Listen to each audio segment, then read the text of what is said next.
The closer the dog is to the dogman, the better quality the dog is going to have. And when I said the dogman means the creator, the man that really knows what he's doing, the man that knows how to mix the qualities, genetics, play with them, select them best to best.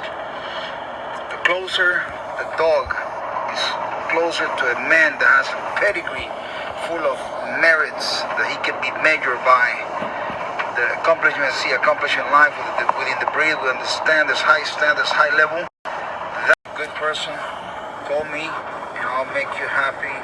You can literally take a puppy from me and call anyone and say, I got a better chance to have a great dog than any one of you.